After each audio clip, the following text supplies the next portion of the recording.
Good evening, everybody.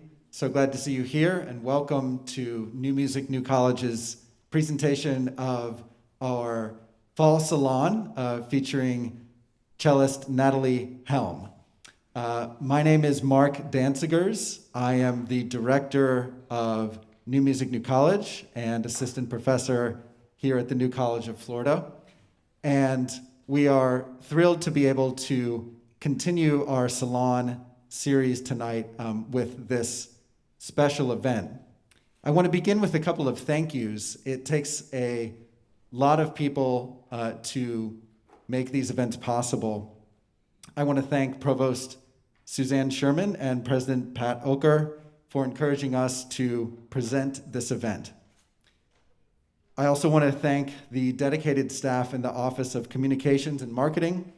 Thank you very much to Jeff Thomas and his crew in campus space scheduling. I want to thank the wonderful folks at Physical Plant for all of their help. Thank you to our friends at the New College Foundation who help us with everything from ticket sales to staying in touch with all of you and maintaining our connections out in the community. They do really wonderful work.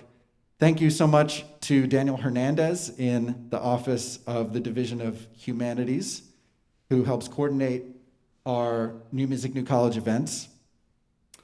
I would like to thank also Robert Constant in Information Technology, who supports us with our live streaming work for our series. And by the way, I'd also like to extend a welcome to those of you who are joining us on live stream. So glad that you are with us online. And we're very glad to be able to do that throughout our season. Thank you so much to our amazing photographer, Nancy Nassif of Salon Photography. And I'd also like to thank our incredible producer, Ron Silver. Catering at our post-salon reception in the lobby is provided by Metz Culinary Management. Thank you so much to Metz. And we hope that you all get to join us after our event in the lobby tonight for the reception. Our season is paid for in part by Sarasota County Tourist Development tax revenues. We're very grateful for that support. Our season is sponsored in part by the State of Florida, the Department of State, Division of Arts and Culture, and the Florida Council on Arts and Culture.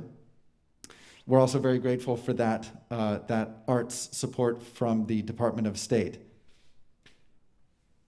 Our support for this season is also provided by a grant from the Andrew W. Mellon Foundation, and this has been a very special thing over the past several years here at the New College of Florida to be able to present events supported by a generous grant from the Andrew W. Mellon Foundation. Our season is also supported by donors in every amount, and we're tremendously grateful for the support that we receive from the Sarasota community. And so we want to thank everyone who's been a part of supporting our season. We'll ask you to please wear your mask whenever you're not eating or drinking tonight.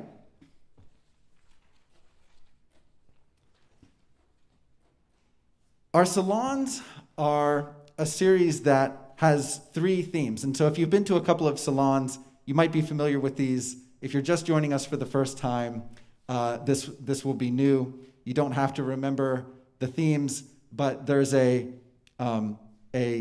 group of ideas that motivated us to present some events in a new way this year throughout the fall.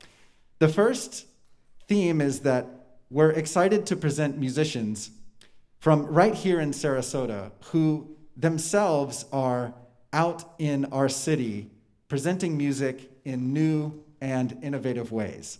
And cellist Natalie Helm, who's directly beside me,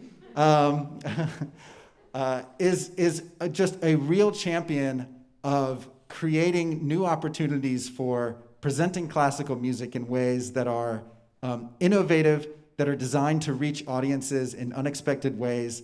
And her work doing that is the inspiration for the event tonight.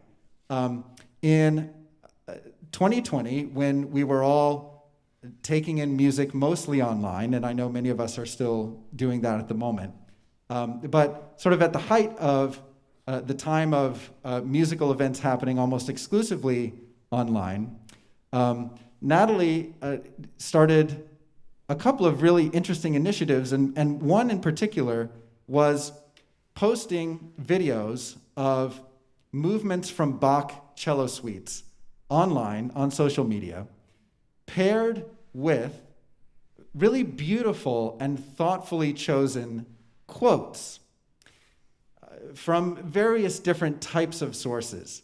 And the pairing of those things made for, I think, really compelling online content. And so we had the idea to create something of a similar kind of presentation live for you tonight. But that's just one of many things that Natalie Helm has done as a presenter and as a cellist, and I'll tell you a little bit more about in a minute. But we're really excited to be able to present the principal cellist of the Sarasota Orchestra here, so kind of a local star. The second, yes. There's more about that. I'm not through.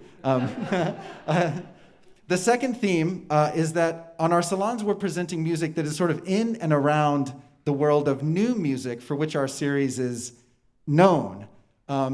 And we are turning to presenting just a full slate of new music starting in April of next year. So this is our last event for the fall. We'd love for all of you to come back and join us in April of 2022. We have a new music festival we're calling New Music, New College, New Fest, lined up with some really amazing and thrilling artists. But for our salons, we wanted to present not only new music, but also music that's relevant and related to, in important ways, the new music that's happening today. And Bach is something that I think the music of Bach is never too far from the minds of many who are engaged in creating new music today. And then the third theme of our salons is that we are creating conversations around the work of musicians about musical practice and creative practice. So after our presentation tonight, we will have an open conversation with all of you related to anything that you would like to respond to or learn more about that you hear tonight. So I do want to say just a little bit more about our guest. Natalie Helm is the principal cellist of the Sarasota Orchestra.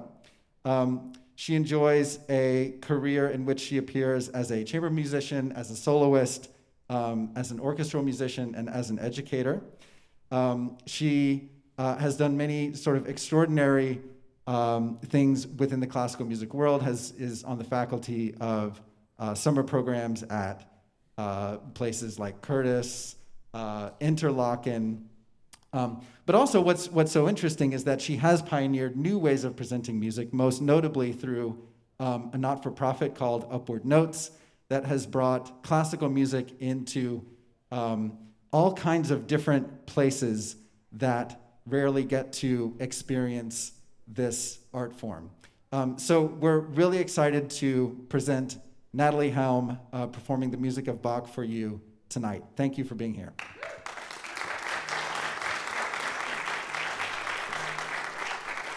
Thank you. Okay, since we're 6 feet away, I'm gonna now. All right, so I want to tell you a little bit about the background. I won't talk too much because I know we want to get to the music, but I want to let you know that this is going to be kind of an experimental, what you would usually find as a classical music concert experience. The goal is to have it to be able to let the music wash over you like you usually can in a concert experience, but also engage you a little bit more on a new and different level.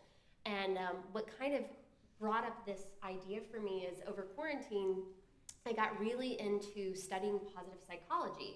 And I'm not sure we can dive more into that afterwards, but it's something that was only founded in the early 2000s. And very quickly, there was this 5-pronged approach to well-being and flourishing.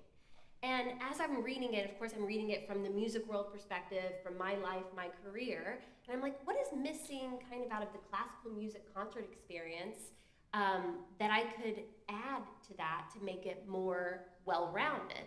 And there were 2 elements to this that really stood out to me, and it was engagement, and of course I was thinking between the performer and the audience, engagement and achievement.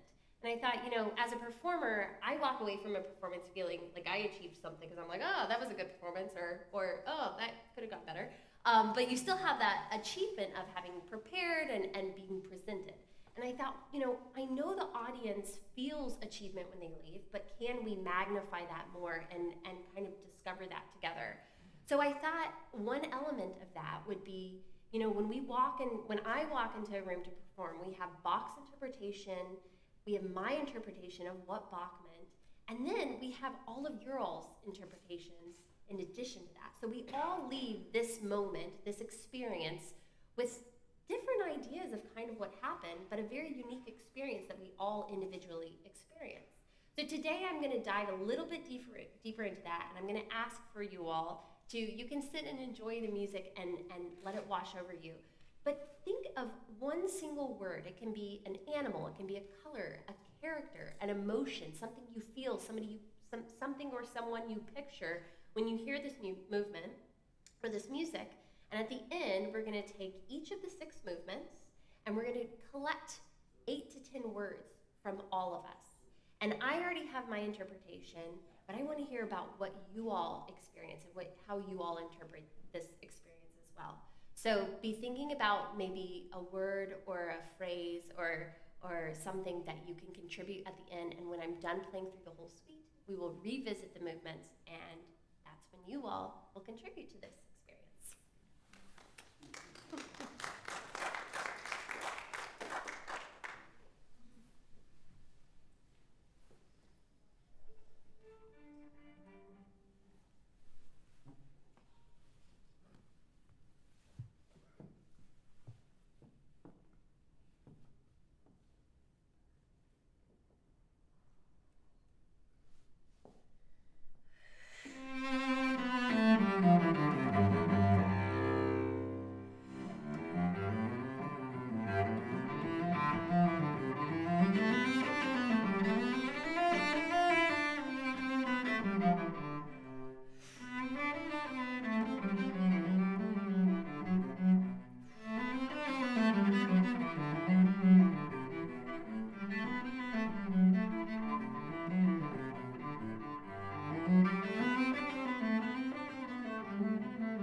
I'm going to play an excerpt just so that you can remember what the movements were like and which one was which. And we'll start with the Prelude, which was obviously the opening one.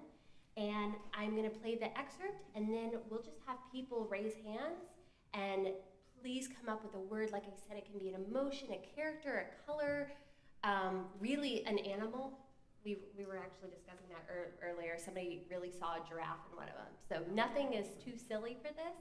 And it will be really fun, and Mark is going to be typing out our words, and they will create a word cloud in the back, and we'll be able to see the interpretation that we have of this performance. So let me play a little excerpt from the Prelude, and then we will take your words.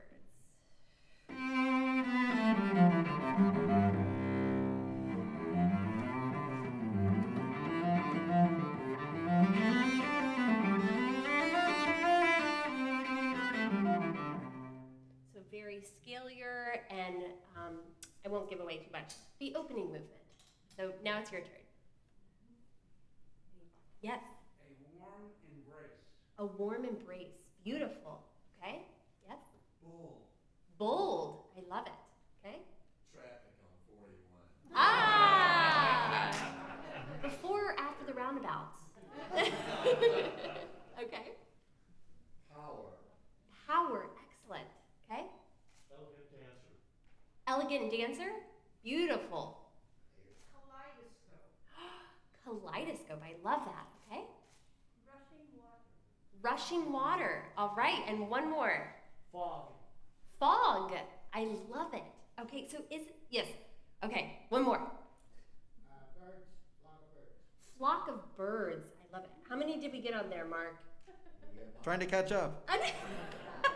Well, we'll learn. This is a learning process. Yes. The second movement will go a little slower. Yeah. So what? Hold on. So we have a dancer. We have some birds. Did birds make it in?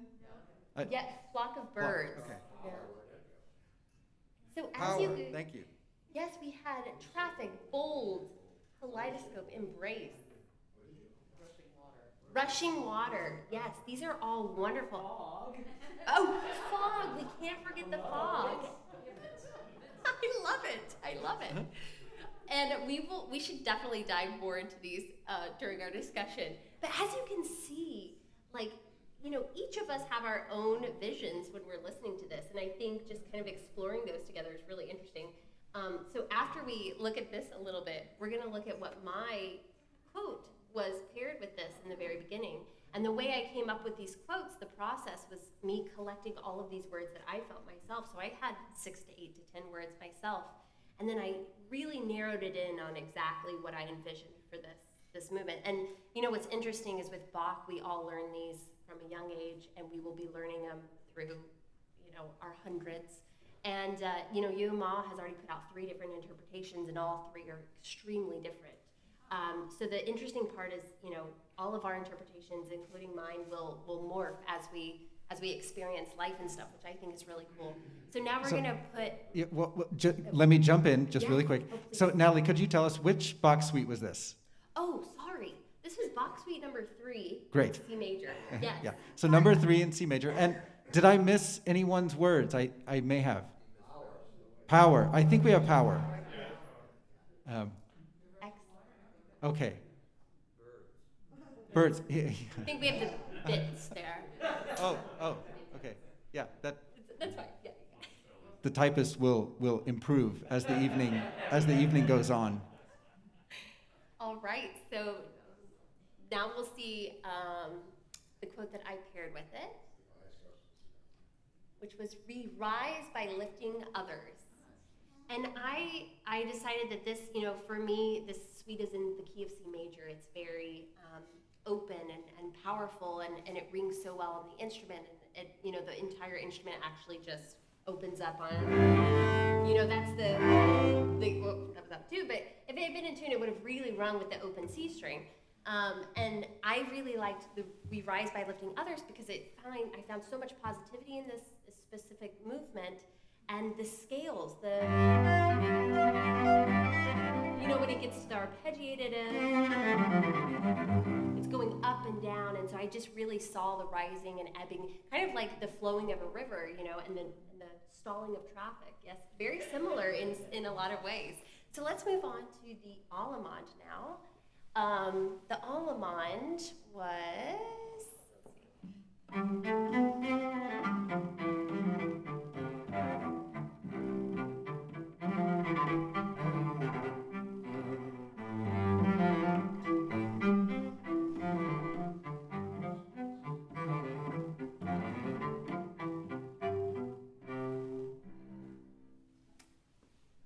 we're ready to collect in a slower pace words for this.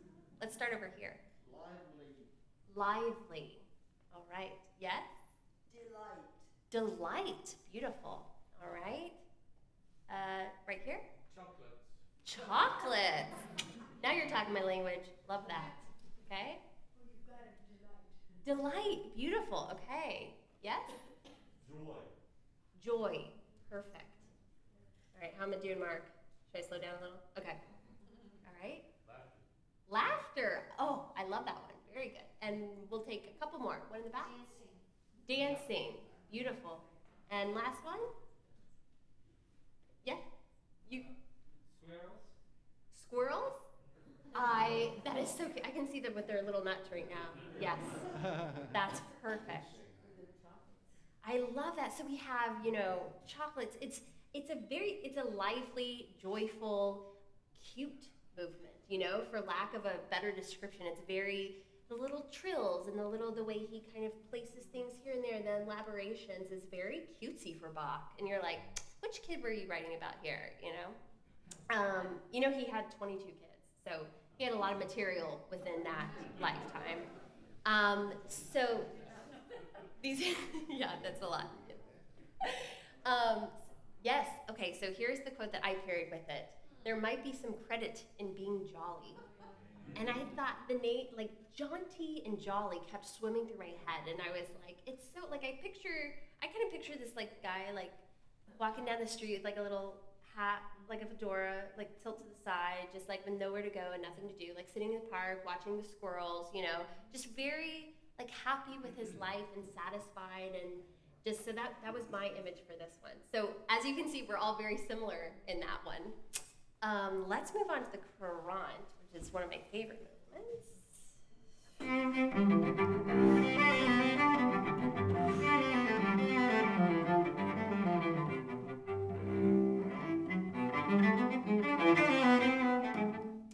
So that one's very, well, I won't say any words. That was that movement. Let's start over here this time. A fly on my windshield.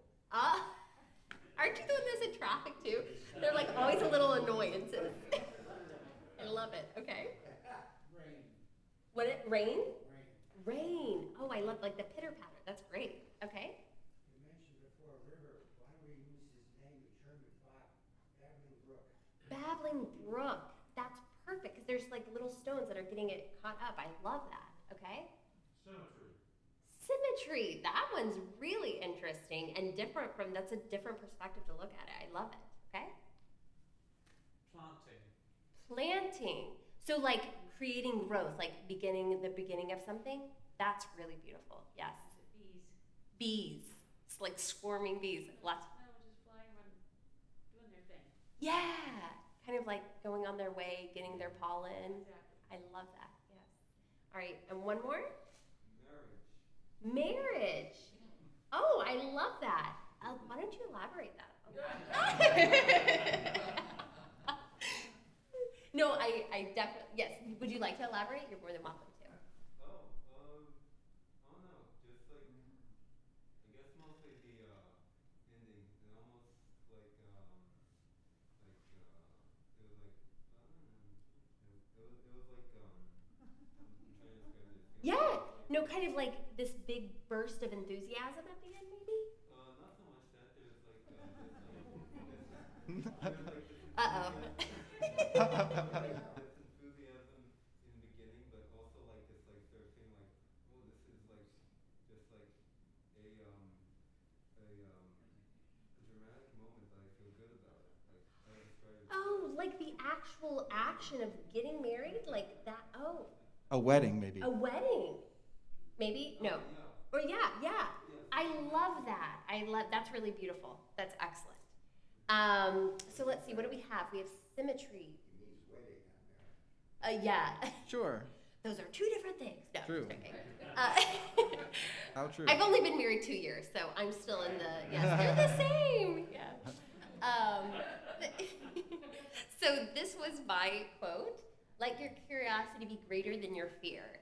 And how I came up with this is I found it so, like, the meandering. So first of all, he starts with these arpeggios down. So they're all kind of falling down. But then there was, in the middle, he goes,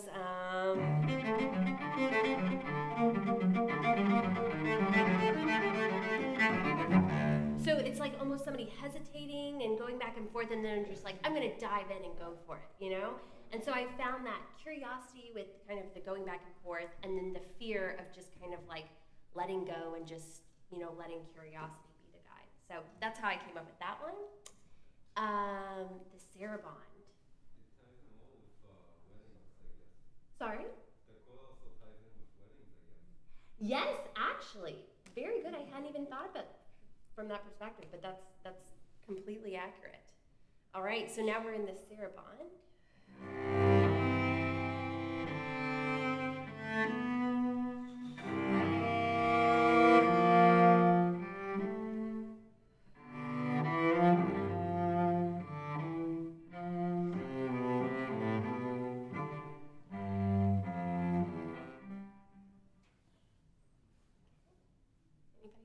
Yes?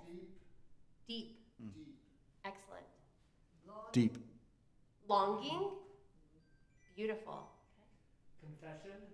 Confession. Yes, that's very great. Yes. Mournful. Sorry, what did you say? Daunting. I like that. That's excellent. Yes, and the two of you? Contemplative. Thank you. Contemplative. Excellent. Yes. Somber. Yes. And one more over here. Yeah. Memories. Beautiful. Yes. You know, this slow movement, the sarabands and all of the suites are just, you know, contemplative is exactly, actually, you would think I'd never use the word, but it's actually what I think of most of the sarabands as kind of a time for reflection. It's kind of the, especially in this suite itself, it's kind of the slow movement of this one. So I think it's a nice break to take. Okay, let's I think see. I missed one word. Oh, okay. Somber, lonely, Confession. daunting. Oh, daunting. Daunting. Thank you. That was excellent.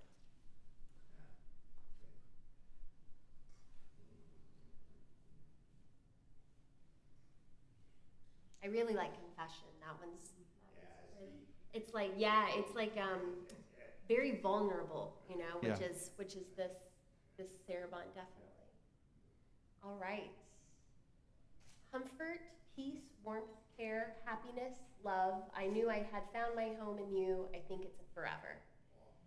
And I thought this really encompassed, you know, I think, like all of you, there's so many memories tied in this. Some are beautiful, some are hurtful. And so I couldn't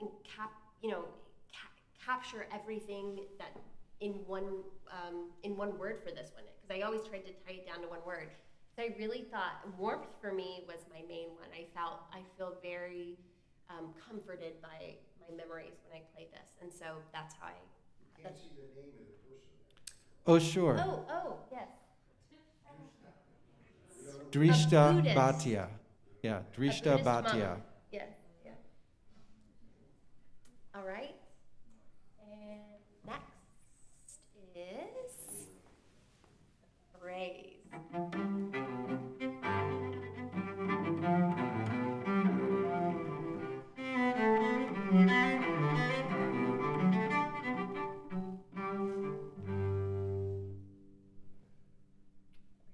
Yes? Flirtatious. Excellent. Happiness. Very good. Okay. Yes? Oh, I was going to say that. That's crazy. I feel like you guys should talk afterwards. You know? I was going to say daybreak too. That's funny. That's really cool.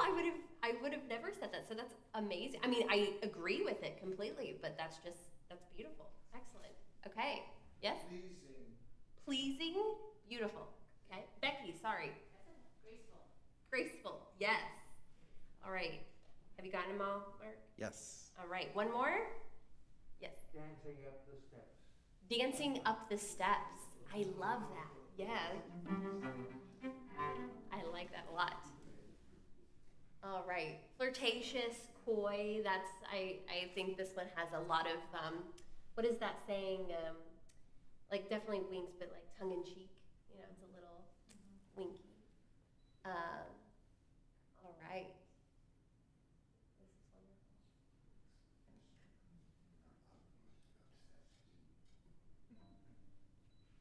All right. The secret of genius is to carry the spirit of the child into old age. And I thought there was, there's something so playful about and I actually with Bach, which we can get into later, but with Bach, you can choose your own bowings because he didn't put any bowings in. And so I actually chose some of the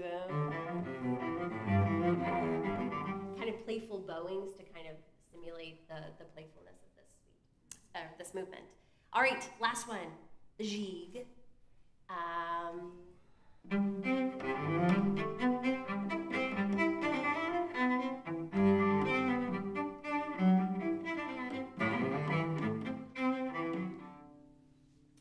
words over here?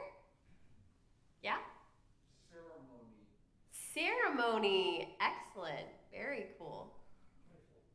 Playful. Yep. Yes. Flight. Wonderful. Sorry? Hopscotch. Yes, that's so great. And it's in 3, so it's like a little uneven. I love that. Yes. I can't resist polka dots. Oh. And you win the reward. No, just joking. All right, excellent. Anyone else? All right. So this one, playful, flight, ceremony, and hopscotch. I just love the similarities and yet the contrasting. And when somebody says a word, you're like, oh, I totally hear that, or I totally get that. But like the differences between ceremony and hopscotch, it's like these two kind of juxtapositions, but you hear, if I was playing it from kind of a ceremonial perspective, I would probably play it. I wanted to dive a little deeper about how I would change my interpretation based on your words as well. But ceremony would be, I would have a little bit of a stricter tempo. So,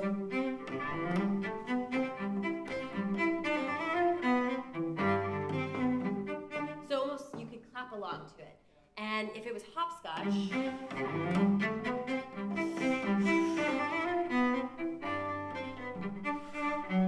it would have a little bit more of an off-kilter feeling to it. So, but okay. That's it. That's actually good. Let me do this.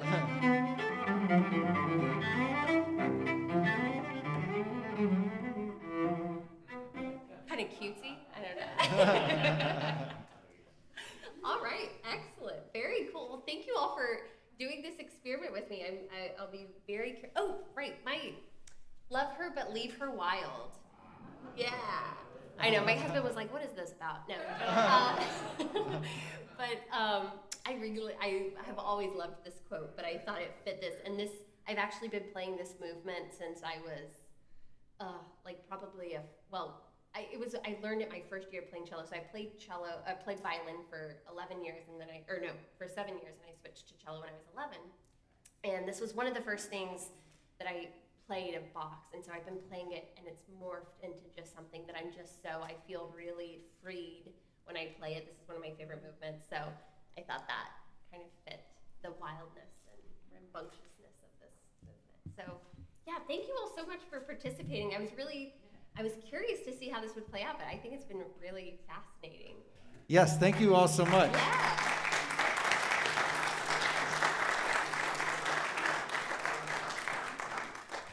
So we're going to just continue our conversation here about the relationship between music, well-being, positive psychology, any and all topics kind of related to that world of ideas. So I wanted to kind of start out by asking you a question that I've been wanting to ask since I saw you post videos about positive psychology and then these movements of Bach suites. How did you come up with the idea of presenting this music in that way? That's a great question. So as I mentioned, I think we were all kind of finding new and interesting things that we had interests in before, but during quarantine, we kind of finally found the time to do that.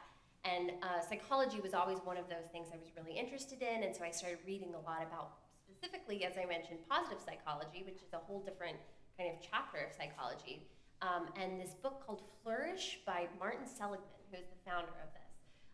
And as I started reading, I really got in, I read everything from a musician standpoint just because, like, I eat, breathe, and live music, and when I wasn't doing it a lot during quarantine, I was just kind of trying to feed my brain anything I could to keep it inspired while we weren't able to really play together.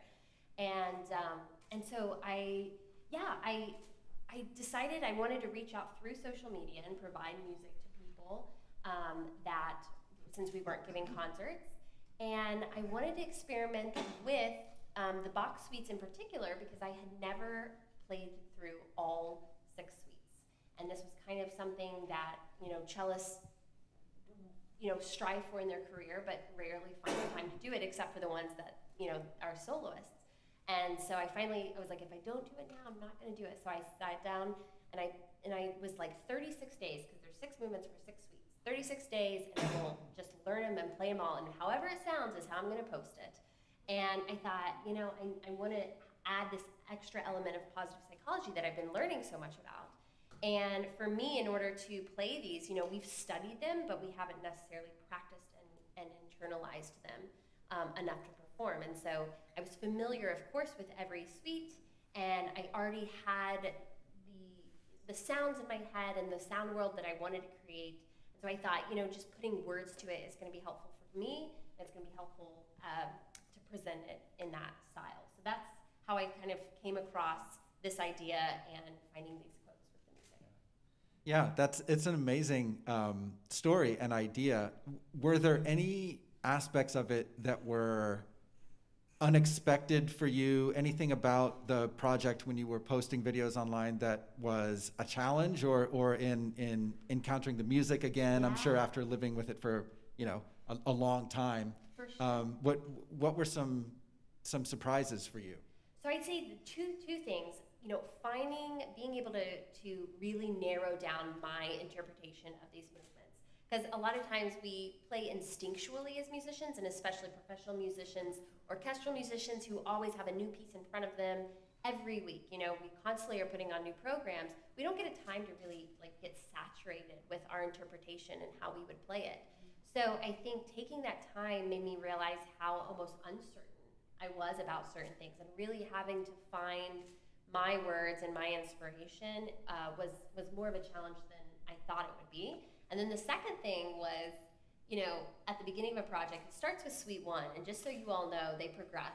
They get more technically challenging as you go. So suite number 1, the first 6 days, I was like, this was such a good idea. I feel so good about myself. And around day 30, my husband was like, when is this ending? Because this is, and I got really into it and made these sets behind us. So we made a rose wall for a different project, but I used it for this, but it was made of chicken wire and tissue paper, and it took us night after night creating this rose wall. You all should check it out because we put a lot of blood, sweat, tears into it. But I had different sets for each suite, and then I changed clothes based on the colors and how I felt each. So I really went overboard on this, as I tend to do with everything. But that was really, it was challenging. But I was on day 37 when this was done, I was really proud of myself. So. And I'm excited to say that this year I'm actually performing in public all 6 of them, and I've already done 4 of them, but I still have suite number 2 and 6 to perform in April. So, yeah. Great. So I think we have time for a couple of questions from the audience. We are happy to talk about anything that you're curious about. Yes. Where can we find all of this on the internet? Great Can we question. find these on the internet is the question. Yes. And So, where? the most accessible would probably be YouTube. They're on YouTube. Natalie Helm Cello is my YouTube channel. You can follow me there, and I post a lot of weird but fun stuff, and also some normal stuff as well. They're all music related, all cello related, and then there are on Instagram Natalie Helm Cello and Facebook, which is also Natalie Helm Cello. So as long as you remember my name and my instrument, you will find me. Yes. Great. Yes. Go ahead. Yeah, you, sir. Yes. Or. Oh, yes. I'm sorry, okay. We followed you everywhere. We've seen you play in every venue. Oh. But something unique happened yesterday in the Key Corral. Oh, yes. Was that the first time you've ever performed with ballet and, choral music? And can you tell us what that was like? Because that was an enormous project. Yes. So there's a question about a performance that happened, I think, yesterday with the Key Chorale involving ballet and vocal music. Yeah, so just Yes. talking about that. So it's funny that you should say that. This year I've gotten really into collaborating with other artists, and I'm doing a whole series at Sarasota Contemporary Dance with Lamus, who is the choreographer and the artistic director there. And she will be dancing along with the Suite Number 6 in April, so you can check that out. But that was the first time that I had done the choir and the dancing. It's very engaging to the senses, I would say. There's a lot going on. A lot of people that you need to collaborate with, and dealing with, playing with a wind instrument is different than playing with a string instrument. It's different than playing with a vocalist. Everybody speaks in different ways, literally, like technically, and doing all that, for productions like that, we come in, we have 2 rehearsals and a dress rehearsal and then the show. And with Thanksgiving week being there, we had like a rehearsal on Monday and then a rehearsal on Thursday. And so there's like a lot of time for marination, you could say, in between those, but also time to kind of like, forget what's happening. So yeah, it was a new experience, an interesting experience, I think super successful. And playing with dancers is really cool. I was learning this season as well, because tempos are very important to them. And yes, and consistencies of those tempos. So I don't know if you noticed, but when I performed the first time for you all, my tempos were slightly different than when I was doing like the excerpts for you. And so, because I'm just kind of like, oh, I'm feeling this one a little sprightlier now.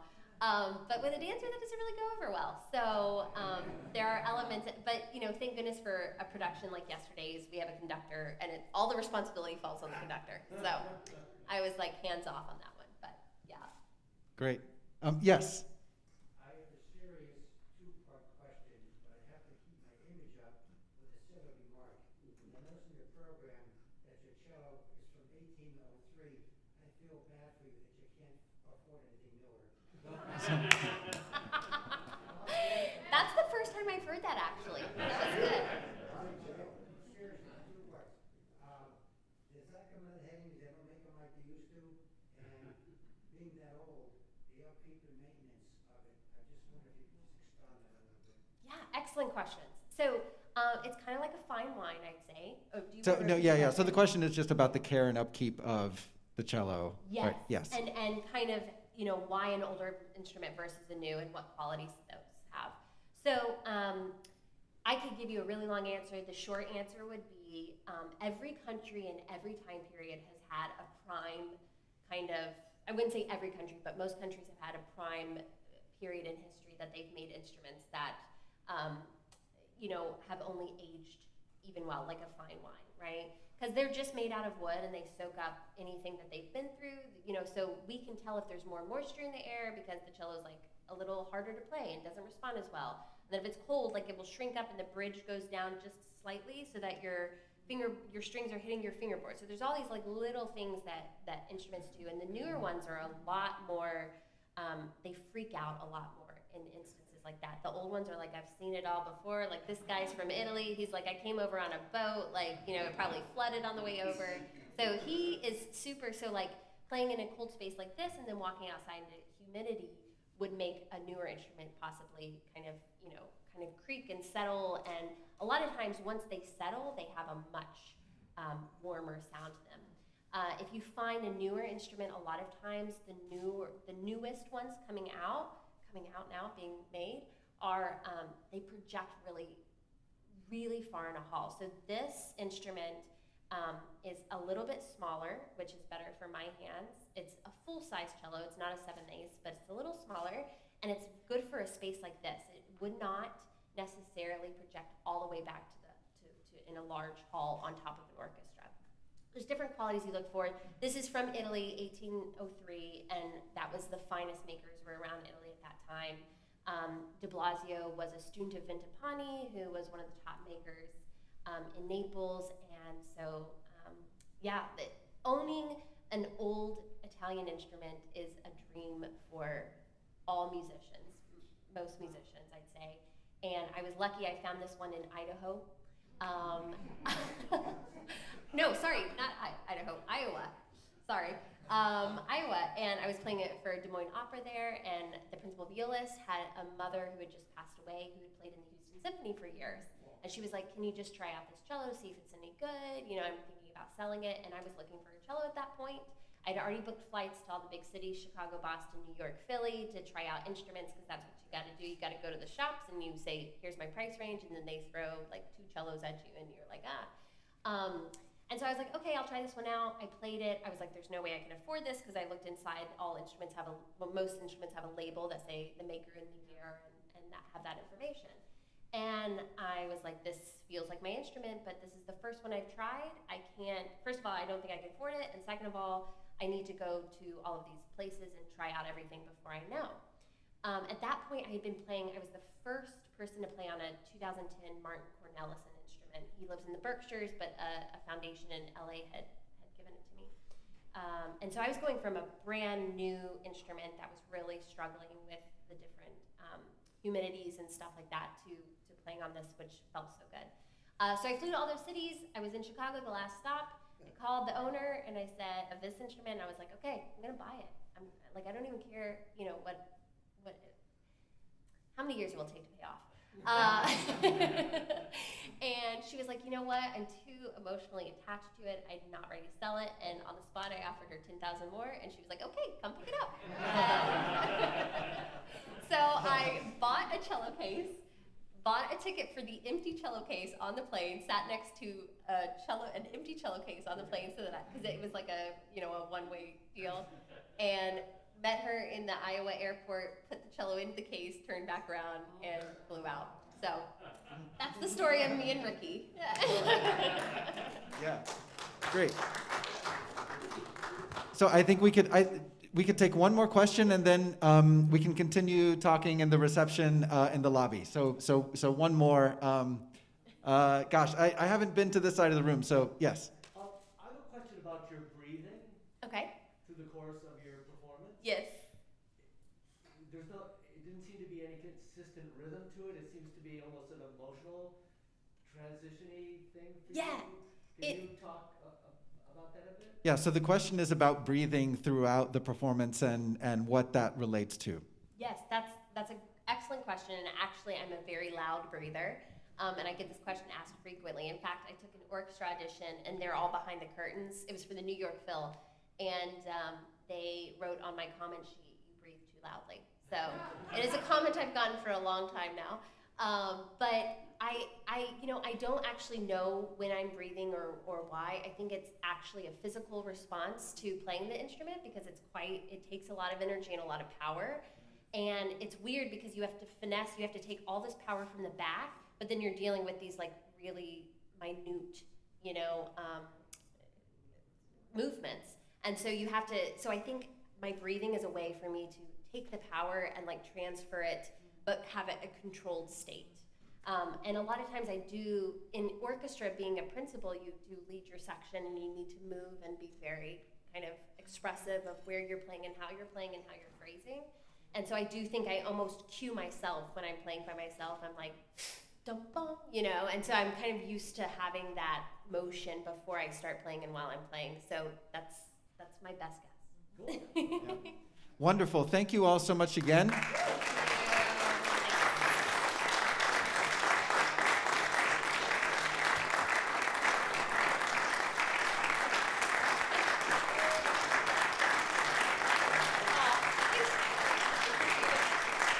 Hopefully we can all meet each other out there and we'll do some more talking because I can talk your ear off. And there are CDs for sale also in the lobby, which are out there, and we encourage you to check those out.